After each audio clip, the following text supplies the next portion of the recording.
Business Communication and Report Writing, Chapter number 6, Topic Parts of Business Letters. बिस्मिल्लाहिर्रहमानिर्रहीम. रब्बी यस्सिर वला तुअस्सिर रब्बी ताम्मिम bill खैर. आज हम पार्ट्स ऑफ लेटर्स पढ़ेंगे. ये स्टैंडर्ड पार्ट्स ऑफ लेटर हैं जिसमें कि आपके पास दो हिस्से होते हैं. एक एसेंशियल पार्ट्स होते हैं और दूसरा नॉन एसेंशियल पार्ट्स कहलाते हैं. एसेंशियल पार्ट्स का मतलब ये है कि कोई भी लेटर आप लिखेंगे, कभी भी कोई बिजनेस लेटर लिखेंगे, तो उसमें उसको एक स्टैंडर्ड फॉर्मेट में रखने के लिए जो चीज़ें ज़रूरी हैं वो जब आप उसमें इंक्लूड करेंगे तो वो एसेंशियल पार्ट्स कहलाते हैं. नॉन एसेंशियल पार्ट्स बेस करते हैं इस बात पर कि आपने जो लेटर लिख रहे हैं वो उस वक्त अप्रोप्रिएट उसके लिए क्या चीज़ है. क्या ये ज़रूरी है कि ये नॉन एसेंशियल पार्ट्स को उस लेटर में शामिल किया जाए या नहीं किया जाए. यानी इसको अगर आप नहीं शामिल करते हैं तो एक आम लेटर में पर उस पर कोई असर नहीं पड़ता, उसके स्टैंडर्डाइजेशन पे असर नहीं पड़ता, वो स्टैंडर्ड लेटर ही रहेगा. लेकिन आप उसको कस्टमाइज़ करते हैं एक तरीके से. नॉन एसेंशियल पार्ट जब आप ऐड करते हैं तो आप उसको कस्टमाइज़ करके अपना जो आप बात बयान करना चाह रहे हैं, जो डिटेल आप देना चाह रहे हैं, जो उससे इम्प्रेशन लेना चाह रहे हैं कि रीडर पे जो इम्प्रेशन उससे पड़े, आप वो हासिल करने के लिए उसको कस्टमाइज़ कर रहे हैं. तो आज जो हम करेंगे वो है एसेंशियल पार्ट्स. पहले essential parts of a letter. There are 7 essential parts of letter without which no standard letter can be written. यानी अगर ये 7 हिस्से, ये 7 एलिमेंट्स किसी लेटर में ना हों तो आप कोई स्टैंडर्ड लेटर नहीं लिख सकते. और ये हम बात कर रहे हैं, याद रखिएगा, बिजनेस लेटर्स की, फॉर्मल लेटर्स की. पहली चीज़ क्या है? वो है हेडिंग और encoders address, the letter head. यानी या तो हेडिंग हो, उसमें इनकोडर का एड्रेस हो, खत लिखने वाले का एड्रेस हो, या लेटर हेड बना हुआ हो. Essential parts of a letter. दूसरी चीज़ heading encoder address, the letter head. दूसरी द डेट, आपने उसमें तारीख ज़रूर लिखें. तीसरी द इनसाइड एड्रेस और द डिकोडर एड्रेस, जिसको आप लिख रहे हैं रिसीवर को, उसका एड्रेस भी होना चाहिए. चौथा द सैल्यूटेशन, यानी आप उसको सैल्यूटेशन लिखेंगे, डियर सर वगैरह जो इस तरह के हैं वो आप लिखेंगे. फिर उसके बाद होती है the body the message. Depend करता है फॉर्मेट के हिसाब से, जो फॉर्मेट आप इस्तेमाल करेंगे, जो स्टाइल आप लेटर का इस्तेमाल करें, उसके हिसाब से आप उसकी बॉडी और मैसेज लिखते हैं. नंबर 6 होता है द कॉम्प्लीमेंट्री क्लोज. नंबर 7 है सिग्नेचर एरिया. अब ये एक पिक्चर आपके सामने आई है जिसमें कि तमाम चीज़ें जो कि रिक्वायर्ड हैं, यहाँ पर आप देख रहे हैं कि ये लिखी हुई हैं एक स्टैंडर्ड लेटर की, जो चीज़ें हमने लिखनी होती हैं. यानी ये आपको हमने सिग्नेचर एरिया तक बताया. उसके बाद इंक्लोजर्स भी होता है, यानी अगर आप किसी लेटर के साथ कोई चीज़ अटैच करना चाह रहे हैं तो वो भी आप इंक्लोजर लिख कर बता देते हैं कि कितनी डॉक्यूमेंट्स अटैच हैं. और अगर आप इसको सीसी होता है, CC2 या कॉपी 2, आजकल, पहले ज़माने में जब आप कार्बन कॉपी लगा रहे थे तो कार्बन कॉपी लिखा जा रहा था, इसको जब कार्बन लगाकर कॉपी बनाई जाती थी. अब तो ज़ाहिर है कंप्यूटर का ज़माना है तो आप सिर्फ उसको CC2 भी लिख देते हैं. अब आ जाइए डिटेल में कि हम देखें कि हमारे पास इन डिटेल क्या क्या चीज़ें होती हैं. पहली चीज़ जो हमने आपको बताई कि आप लेटर में हेडिंग और इनकोडर्स एड्रेस लिखेंगे या आपका वो लेटर हेड होगा. उस लेटर हेड में क्या चीज़ें होनी चाहिए? Number 1, full name of the firm और इंडिविजुअल सेंडिंग द लेटर. अगर कोई फर्म भेज रही है तो फर्म का फुल नेम होना चाहिए. अगर कोई वाहिद शख्स भेज रहा है, कोई फ़र्द वाहिद भेज रहा है, तो उसका भी एड्रेस होना चाहिए, पूरा नाम होना चाहिए. फिर उसके बाद एड्रेस ऑफ द सेंडर होना चाहिए, यानी जो खत भेज रहा है उसका एड्रेस हो. रेफरेंस नंबर हो, किसी लेटर के लिहाज से आप उसका जवाब दे रहे हैं तो उसका रेफरेंस हो. या किसी भी कंपनी में अगर लेटर लिखा जाता है तो उसके पास एक उनकी डायरी होती है जिसमें वो लेटर का नंबर डालते हैं, वो भी रेफरेंस नंबर, वो भी वहाँ होना ज़रूरी है, उसको भी हम रेफरेंस नंबर ही कहते हैं. Date of drafting the letter, जब लेटर को आपने ड्राफ्ट किया है वो कौन सी डेट है. फिर telephone, telex, fax and email addresses, जिसके ज़रिए से जो आपका डिकोडर है वो आपसे अ, मालूम कर सके या आपको रिप्लाई कर सके, उस वो एड्रेस भी आपने यहाँ पर, वो कॉन्टैक्ट नंबर अपना यहाँ पे आपने डालना है.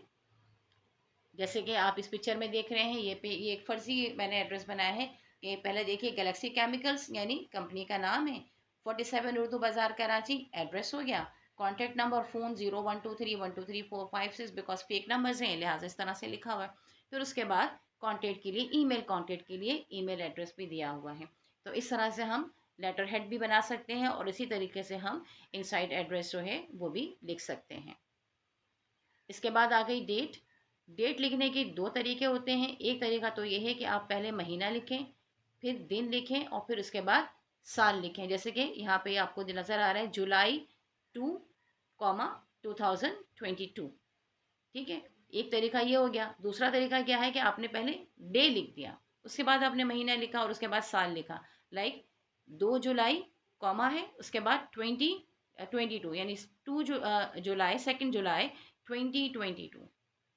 जुलाई के बाद महीने के बाद कॉमा लगा यहाँ पे, यानी दो जो आप मेंशन करेंगे एलिमेंट्स, उसके बाद आपने कॉमा लगाना है।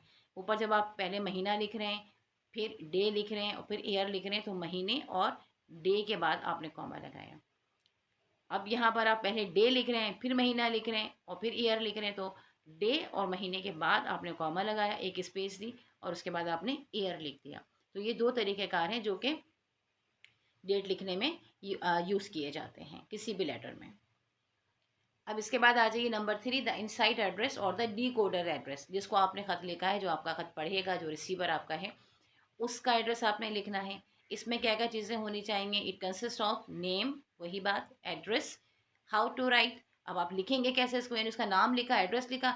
लिखने का तरीका ये है कि आप उसे लेफ्ट मार्जिन पे लिखेंगे, 2 स्पेसिस बिलो डेट। जो आपने डेट लिखी है उसके बाद आप 2 स्पेसिस देंगे और फिर उसके बाद आप जो है ये लिखेंगे 2 स्पेसिस अबव द सैल्यूटेशन। यानी जब आपने एड्रेस लिखा उसके बाद मज़ीद 2 स्पेसिस होंगे, उसके बाद सैल्यूटेशन होगा। यानी ये आपका डेट और सैल्यूटेशन के दरमियान होगा और दो दो स्पेसिस इसमें होंगी, जैसे कि आप इसमें। अच्छा, अब इसके बाद आ गया इनसाइड एड्रेस के बाद आपके पास आ गया salutation. The salutation is the complimentary greeting with which the writer opens his letter. It shows courtesy on behalf of the writer towards the addressee. It is written at the left margin, 2 spaces below the inside address, and comma or colon is always used after it. यानी salutation जो होता है एक greeting होती है कि जब आपका लेटर्स पढ़ने वाला उस लेटर को खोलेगा तो आप उसको पहले ग्रीट करते हैं। जैसे हम किसी से मिलते हैं, मुलाकात करते हैं, तो उसको हम अस्सलाम वालेकुम कहते हैं या गुड गुड मॉर्निंग कहते हैं, गुड आफ्टरनून, गुड इवनिंग, जिस तरह का टाइम हो उस हिसाब से हम उससे बात कर रहे होते हैं, उसको ग्रीट कर रहे होते हैं। तो इसी तरह जब आप लेटर लिखेंगे तो लेटर के भी सैल्यूटेशन के तरीक़ेकार हैं जिसके मुताबिक आप उसको लेटर रीडर को जो है ग्रीट करते हैं। इससे ज़ाहिर होता है कि आप कितने कर्टियस हैं, बाइखलाक हैं, कितने अच्छे आप इंसान हैं कि आप पहले उसको ग्रीट कर रहे हैं। और ये लिखा जाता है हमेशा, ये लिखा जाएगा लेफ़्ट मार्जिन पे। अच्छा, ये जो एड्रेसेस के हम लेफ़्ट मार्जिन और राइट मार्जिन ये बात आपको बता रहे हैं, तो इसको जहन में रखिएगा कि ये स्टाइल पर डिपेंड करता है, फॉर्मेट पे डिपेंड करता है। इसकी एक दूसरी वीडियो में आपको तमाम ये तीनों स्टाइल्स भी वो मिल जाएंगे, तो जहाँ पे मुख्तलिफ इसमें होते हैं। यहाँ एक आपको आपको जो एक स्टैंडर्ड तरीक़ेकार है बस वो हम बता रहे हैं। ठीक है, अब इसमें भी क्या है, it is written at the left margin, 2 spaces below the inside address. Inside address के 2 स्पेसेस नीचे लिखना है आपने, एंड कॉमा और colon always use after it. यानी dear sir, dear mister dash, जो भी जिस तरीके से आपने इसको किया है, सैल्यूटेशन दिया है, उसके बाद आपने कॉलन ज़रूर लगाना है। कॉलन यानी 2 डॉट्स ऊपर नीचे जो लगते हैं उसको कॉलन कहते हैं। जैसे कि एग्जाम्पल देख लीजिए, the most formal salutation, general salutation जो होती हैं वो क्या होती हैं कि आपने लिखा डियर और उसके बाद आप डेजिग्नेशन लिख रहे होते हैं, या like dear customer service manager, उसके बाद आपने कॉलन लगा दिया, या dear human resource manager, dear team members. यानी इस तरीके से आप जब लिखेंगे और उसके बाद आप कॉलन लगा देंगे। दूसरा तरीका का, if you have a good relationship, यानी अगर आपकी बहुत अच्छी दोस्ती है, अच्छी जान पहचान है, तो अब उस वक्त जब आप सेलिब्रेशन लिखेंगे तो उसका तरीक़ाकार क्या होगा, आपने डियर लिखा, उसके बाद आप टाइटल लिखेंगे। ठीक है, ये ऑप्शनल है टाइटल। फिर उसके बाद the first and the last name, या तो आप उसका फर्स्ट नेम लिखेंगे या तो उसका लास्ट नेम लिखेंगे। फुल नेम भी आप दोनों भी लिख सकते हैं, फर्स्ट एंड सेकेंड, लेकिन डिपेंडिंग ऑन द रिलेशनशिप आप उसी तरह लिख रहे होते हैं। लाइक जैसे आपने लिखा डियर मिस्टर लास्ट, आप इसके बाद लिखेंगे लास्ट नेम, यानी फर्स्ट कह लो उस आदमी का नाम है स्मिथ, तो आप लिखेंगे डियर मिस्टर स्मिथ। ठीक है, इसी तरह अगर खातून को लिख रहे हैं और खातून का नाम इज़ाबेल है तो डियर मिस इज़ाबेल। मिस के बाद भी आप फुल स्टॉप लगाएंगे। इस चीज़ को भी देख लीजिए कि जब आप मिस्टर और मिस यूज़ करते हैं तो उसका तरीक़ाकार क्या है। अवॉइड यूजिंग मिसेस और Miss, MISS Miss, unless you are sure of marital status of person to be address. यानी अगर आपको पक्का पता है कि ये शख्स जिसको कि आप ख़त लिख रहे हैं, या ख़ातून स्पेशली, मर्द हज़रात में तो मसला ही नहीं होता, आपने मिस्टर लिख दिया, लेकिन ख़वातीन के मामले में ये होता है कि वो मैरिड हैं या अनमैरिड हैं, उनका मैरिटल स्टेटस क्या है। मैरिटल स्टेटस यानी वो अज़वारी ज़िंदगी, उनकी अज़वारी जो हैसियत है वो क्या है, शादीशुदा हैं या गैर शादीशुदा हैं या बेवा हैं, या जो भी इस तरह की पोजीशन है वो क्या है, डिवोर्सी हैं, कोई भी स्टेटस हो सकता है। तो इसके लिए बहुत आसान आपके लिए जो तरीक़ाकार होता है वो ये होता है कि आप बजाय इसके कि मिसेस लिखें या मिस लिखें, आप मिस लिखते हैं, MS, मिस लिख दीजिए। ये न्यूट्रल है।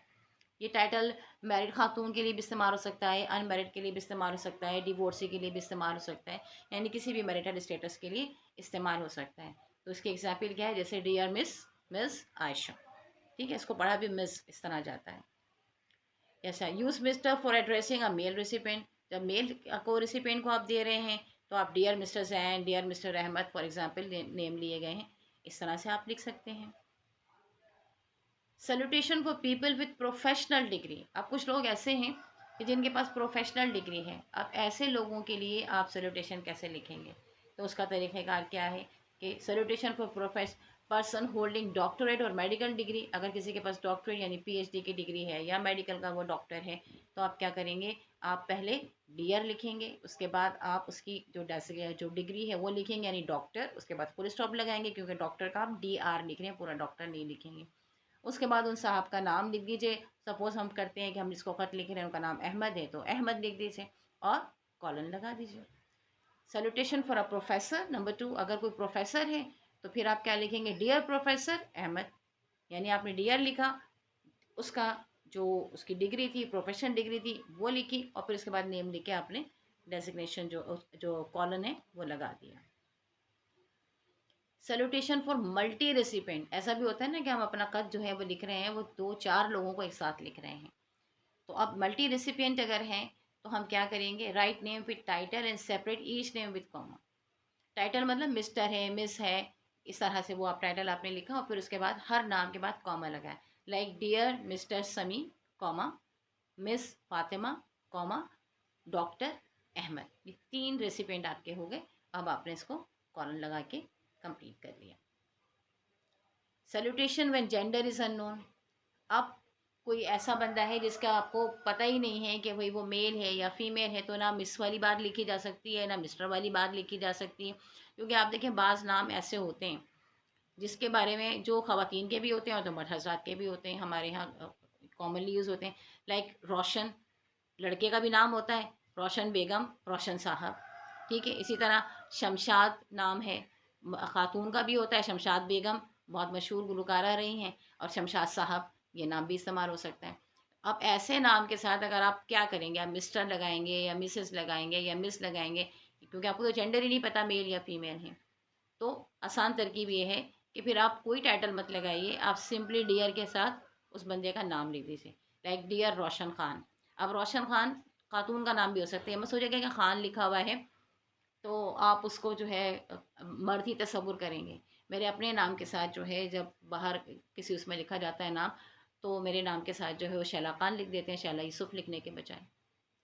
तो ये बस समझिएगा कि खान लिखा हुआ है तो मर्द है, खान लिखा हुआ है तो खातून भी हो सकती है, तो लिहाजा आप नाम पूरा लिख के कॉलन लगा दीजिए और सेफ साइड पर रहिए। अब आ जाइए बॉडी ऑफ द मैसेज पे। Number 1, the body message of the letter is most important part of a letter. It conveys the message of the encoder. क्योंकि असल तो आप खत लिख ही इसीलिए रहे हैं ना, लेटर आप जो लिख रहे हैं उसको तो आपको मैसेज कन्वे करने के लिए आप लिख रहे हैं ना। ये तो ऊपर की फॉर्मेटिंग है तो तमाम चीज़ें समझिए फाइलिंग के लिए आ गई हैं या उसको प्रॉपर रखने के लिए आ गई हैं, लेकिन असल तो मैसेज पहुंचाना है। So it should be meaningfully paragraphed, well space and present with proper margin, इसके मार्जिन भी अच्छी होनी चाहिए, पैराग्राफ मीनिंगफुल होने चाहिए, उसमें कोई बात लिखी हुई होनी चाहिए, उसको पढ़कर जो डिकोडर है, जो रिसिपेंट है, उसको कुछ मिले कि भाई ये इसलिए लिखा गया है। वेल स्पेस होना चाहिए, यानी प्रॉपर स्पेसिंग होनी चाहिए, ऐसा नहीं कि सब मिला जुला के सारा एक साथ बस लफ्ज़ों को जो है वो खत के ऊपर डाल दिया, आप खुद ही समझ लो खुद ही पढ़ लो, ऐसा नहीं है। उसकी प्रॉपर जो है वो एक अच्छी सी प्रॉपर फॉर्मेटिंग होनी चाहिए।